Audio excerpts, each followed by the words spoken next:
సంవత్సరాల తరబడి ఎన్ని మందులు వాడినా మీ మోకాల నొప్పులు తగ్గట్లేదా? ప్రాణ పెయిన్ క్లినిక్ లో అత్యాధునిక చికిత్స. నమస్తే, నేను Keshav. Welcome to Suman TV. Vanga Geetha గారు అభ్యర్థిత్వం ప్రకటించినప్పటి నుంచి కూడా జనసేన పార్టీ గారు, పవన్ కళ్యాణ్ గారు కానీ ఒకటే మాట అంటారు, మా పార్టీలోకి వచ్చేస్తారు, మా ఆడపడుచు.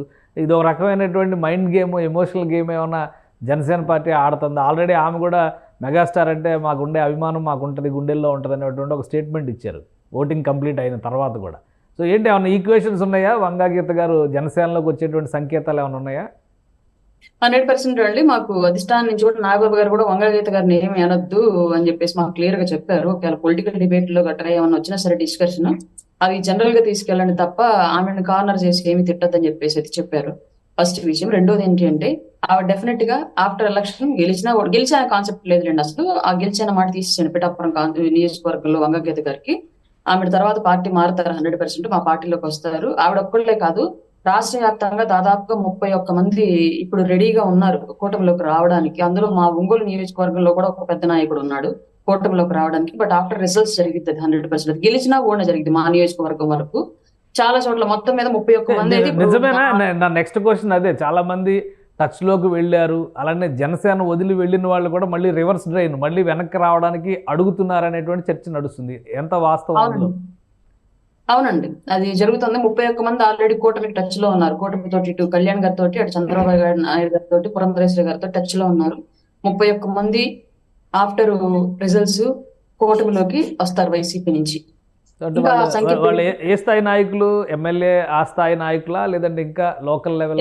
ఎమ్మెల్యే ఎంపీ స్థాయిలో ఉన్న నాయకులు మాత్రమే 31 మంది. ఎలక్ట్ అయ్యేవాళ్ళు, ఎలక్ట్ కాబోయే వాళ్ళు ఎవరైనా ఉన్నారు ఆ జాబితాలో?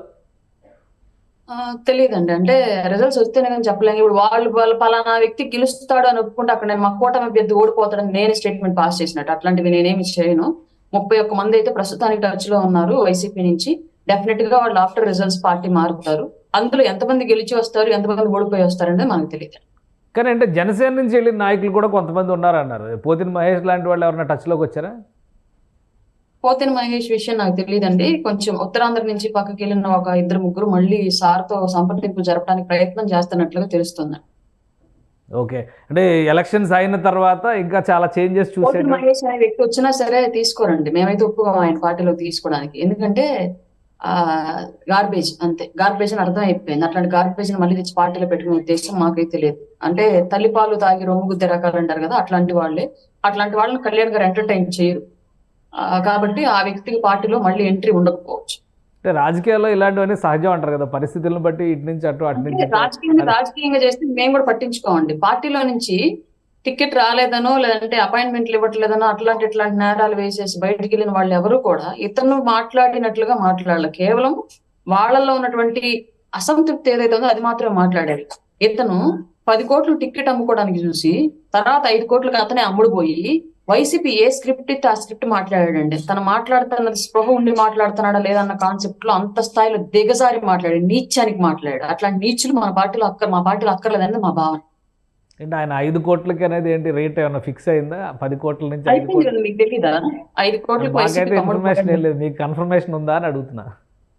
ఉందండి, మాకు ఆల్రెడీ స్థానికంగా ఉన్న లీడర్లు ఆయనకి సంప్రదింపులు జరిపి సూట్ కేసు ఇచ్చిన వాళ్ళే లీక్ చేసి అది స్ప్రెడ్ అయిందండి. మా దాకా వచ్చింది కూడా ఆ విషయం. సార్ కూడా ఇంత చిల్లర వ్యక్తిని నేను ఇన్నాళ్ళు టికెట్ ఇవ్వాలని చెప్పేసి మనసులో పెట్టుకున్నానా, బీసీ రాష్ట్ర నాయకుని చేయాలని ఆలోచించానా అని చెప్పేసి బాధపడ్డారు కూడా సార్. ఓకే, సో ఇవాళ పురంధేశ్వరి గారు ఒక స్టేట్మెంట్ ఇచ్చారు ఆసక్తికరమైన. చెప్పండి. అతను పార్టీలో ఉండుంటే లాయల్ గా అతని పరిస్థితి వేరేలా ఉండేది. కూటమి గవర్నమెంట్ వచ్చిన తర్వాత దరిద్రం అతను వెంటాడి వైసీపీ రూపంలో కాళ్ళకు పామై కాటేసింది. రైట్. పురంధేశ్వరి గారు ఇవాళ ఒక స్టేట్మెంట్ ఇచ్చారు. కౌంటింగ్ రోజు చాలా అలర్ట్గా ఉండాలి, కూటమికి సంబంధించినటువంటి పార్టీలు, నాయకులు, అలానే ఏజెంట్లు ముఖ్యంగా. సో 4వ తేదీకి సంబంధించి జనసేన పార్టీ ప్రిపరేషన్ ఎలా ఉంది? 4వ తేదీకి అని కాదండి, మేము ఎప్పటి నుంచి ప్రిపరేషన్ లో ఉన్నాం. స్ట్రాంగ్ రూముల దగ్గర అక్కడ గవర్నమెంట్ సిబ్బందితో పాటు మా వాళ్ళు కూడా ఎవరో ఒకళ్ళు ఆ స్థానికంగా ఉన్న లీడర్ల నుంచి కొంతమంది వెళ్ళేసి రెగ్యులర్ గా అక్కడ ఉంటున్నారు అబ్జర్వేషన్ లో. అంటే గతంలో చూసాం మనం, స్ట్రాంగ్ రూమ్ లో ఉన్న తర్వాత కూడా ఈవీఎం లో కొంచెం మార్పులు చేర్పులు జరిగాయి గత ఎలక్షన్ అప్పుడు. ఆ విషయం మా అందరికీ తెలుసు. అట్లాంటి సిచ్యువేషన్ ఇప్పుడు రాకూడదని మేమే కాపలాలుగా ఉంటున్నాం ప్రస్తుతానికి.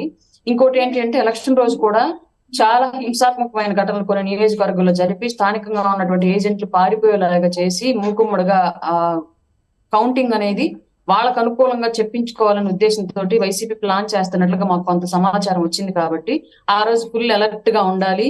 పైగా స్థానికంగా ఉన్న నాయకత్వం అంతా కూడా లోకల్ గా అందుబాటులోనే ఉండాలి కౌంటింగ్ జరిగే బూతుల దగ్గర, ఆ ఏరియాల దగ్గర అని చెప్పేసి ఒక గైడ్ లైన్స్ అయితే ఉన్నాయండి. క్లియర్ గా ప్రతి ఒక్కరు అలర్ట్ గా ఉంటున్నాం. కానీ ఒకటి అంటే ఇప్పుడు తాడిపత్రి రిటర్నింగ్ ఆఫీసర్ ఏదో లీవ్ పెట్టి వెళ్ళిపోతున్నారు అనే విపరీతమైనటువంటి ప్రెషర్ ఉంది. కాబట్టి దీన్ని తట్టుకోవడం కష్టం అండి. పొలిటికల్గా ఇటువైపు నుంచి వచ్చేటువంటి ప్రెషర్ ఒకటి, అలానే అధికారుల నుంచి, ఉన్నతాధికారుల నుంచి వచ్చే ప్రెషరు, అధికార పార్టీ నుంచి వచ్చేటువంటి ప్రెషరు, ఇవన్నీ కూడా కలిపి చూస్తే ఈ కౌంటింగ్ అనేది సజావుగా జరుగుతుందనే నమ్మకం కలిగించేటువంటి బాధ్యత ఎవరి మీద ఉంది? ఇప్పుడు ఎలక్షన్ కమిషన్, రాజకీయ పార్టీల, ప్రజలు కూడా చాలా ఉత్కంఠతో ఉన్నారు. ఎవరు బయటకు వచ్చేటువంటి పరిస్థితి ఉండదు ఆ రోజు అనేటువంటి చర్చ నడుస్తుంది. సో దీనికి సంబంధించి మీరు ఏం చెప్తారు? హై అలర్ట్ అనేటువంటి మాట విపరీతంగా వినిపిస్తుంది రాష్ట్ర ఎన్నికలకు సంబంధించినటువంటి కౌంటింగ్ చర్చ జరిగిన ప్రతిసారి. ఏం చెప్తుంది జనసేన పార్టీ?